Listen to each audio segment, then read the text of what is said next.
What's up, Exiles? Willy Wonka here, and today I would like to show you one of my newest creations coming out of the Beyond League. This is my level 82 Scion called Willy Rage NG, and this is a Summon Raiding Spirits character utilizing Summon Raiding Spirits as its main skill, linked up with Spell Echo, melee physical damage, added fire, multi-strike, and melee splash. Other gems that would be good would be minion damage over added fire, removing melee splash for either minion damage or added fire if you were going to do single target, or like the best support gem in place of added fire would be a high level empower. The other thing you could think about doing is getting a +2 fire staff that's 5 linked, or just picking up a 5 linked staff and using alterations to roll +2 fire. This would also be more damage than my 6 link setup right now. My only excuse for not doing it is because I need the mana and mana regen and life and resists to do this character at the moment. But the dream would be to get a +3 fire and slap some empowers in there, and you would do so much more damage. Levels is everything. Other skills we use are Arctic Armor, and that will increase our physical and fire damage mitigation. It's a little bit hard to get running. I think I'm running at level 16 right now, but with the Void Eye or a +3 Scepter to Cold or Empower, you can get it up to levels close to 25 or higher if you want to.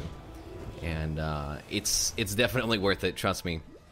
I offered the gift of exile, and you used it to reinvent yourself.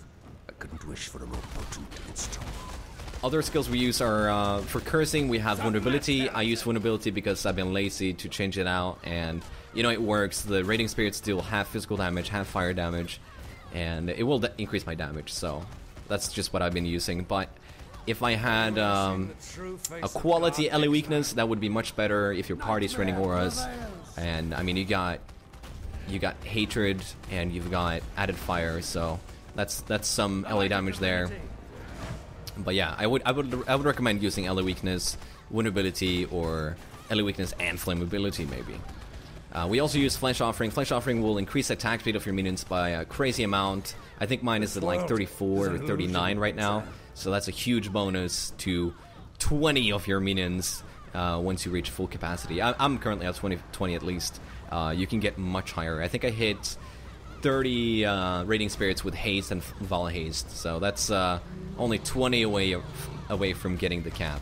I don't think I'll ever reach the cap of 50, but it would be fun to try. So with Vala Haste and Flesh Offering, Vala Haste giving also another insane bonus to attack speed. You can nearly one-shot any boss if you have them up and running. So you saw I killed Piety, I killed Dominus very fast. That's one of my favorite things with this build. If you have a boss that doesn't aggro immediately, you have a lot of time to pre-cast them, and then once they spawn, you just destroy them. The only thing that could stop you would be some kind of crazy AoE attack or something. So that was the plan with this character, killing Dominus and being able to kill him quite fast, and then having a second character on a second account doing the calling with rarity. Another neat feature of the Raiding Spirits is that they travel through doors, as you can see here, and they will also travel over fences or plateaus, and they can fly, so they go wherever they please. Other bosses like Shock and Horror here is viable to do. I mean, I would probably still skip it if I'm playing in hardcore. You can see that the laser does a lot of damage, but if you bring a Topaz, you should be able to do it quite easily, I'd say. Just beware of the lightning warps and positioning. Positioning is everything in especially this fight. So with Flesh Offering and Vala Haste, good stuff. We got another new buff to Raiding Spirits, I would say, in the newest expansion. The passive tree has been reworked a little bit. We got more increased duration.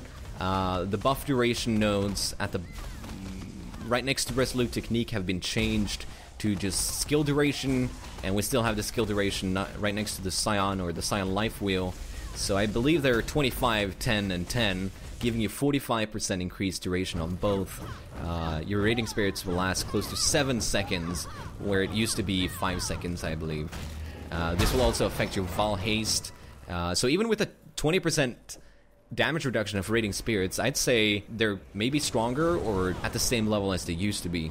So you got increased duration on Vaal Haste, you got increased duration on your Raiding Spirits. Another cool addition is Generosity. Generosity is a support gem you can put on your auras, and it will remove the bonus to yourself, but it will increase the effectiveness and give it to all your party members or minions or anyone else in the vicinity. So I put it on my Hatred, increasing the effectiveness of 34%, I think it is, on my level. With Quality, it increases as well. So I would recommend running that, but not on Grace and not on Haste, because they would buff you and you don't care if your minions die. Also, Haste would increase the speed of your Raiding Spirits attacking and you casting them, so that's not recommended. If you do get a staff or a chest piece, you free up another 5-link or 6-link, so I've been thinking a lot about this. If I get a staff, I would probably maybe get rid of the Summon Skeletons totem that I use. I use Summon Skeletons, Spell Totem, Blind, and Faster Casting just to make some of the harder targets focus something else, because the Raiding Spirits don't pull aggro. So even if you summon Raiding Spirits, they're not going to be attacked by any minions or bosses, so they will still go for you. So having a Summon Skeletons totem, aka Brotem, you will be able to cast in the background and they will handle the threats. But like I said, if I get a staff, I would maybe put a Spell Totem with Animate Weapon in it, because I believe the Animate Weapon will pull aggro, and they will just be, you know, free damage. I wouldn't want to self-cast Animate Weapon, because it takes a lot of time and micromanagement, and it would, you know, take out of the time I want to use on some Raiding Spirits. So just using a Spell Totem and dropping it in the middle of a pack might be a good idea, or 5-linking or 6-linking a set of zombies. Zombies at this level and the gem level I have mine at, they just keep dying and dying and dying, so that's why I'm using Summon Skeletons instead. So this character uses Iron Reflexes. Iron Reflexes is necessary because, you know, we don't get good gear in the beginning, and it would be nice to get some armor, because this character is looking for mana, life, resists, cast speed. There's so many things we would like to have on this character, and we don't have time to look for armor. I'm even using a Tabula Rasa, so it ends up being really hard to get that physical damage mitigation besides Arctic Armor. So I run Iron Reflexes with Grace, and it works wonders. Once you get late game and you can really pick and choose your gear, of course, you can respec out of these points, go all the way back up, and get yourself Determination instead, for example, and you'll be able to invest some more passive points into other stuff. Another key notable that we need to run Arctic Armor and all of these auras we want is Eldritch Battery. Those are the two we pick up, Iron Reflexes and Eldritch Battery. Eldritch Battery is very nice. It converts all your Entity Shield into mana, increasing your mana pool by a considerable amount, and you end up having really nice mana regen. I think I hit 225 or something with the Clarity up. And yeah, like, you don't pick up many damage nodes with this build. That's one of the things I kind of like.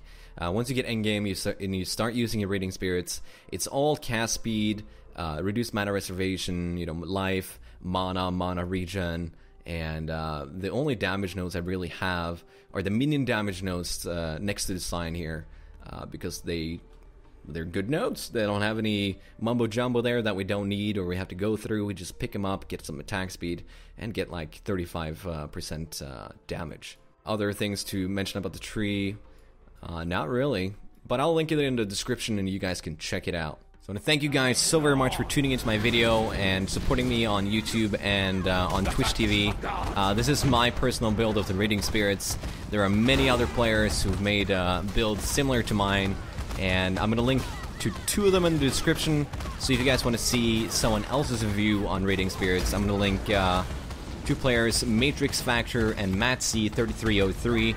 I believe they have both got some really solid Raiding Spirits builds and might give you some more insight into the character itself. My bandit rewards are Oak and then Kill. I don't think the cast bit is worth it. And that's it. As long as you like everything you've seen so far, all you've got to get used to now is this.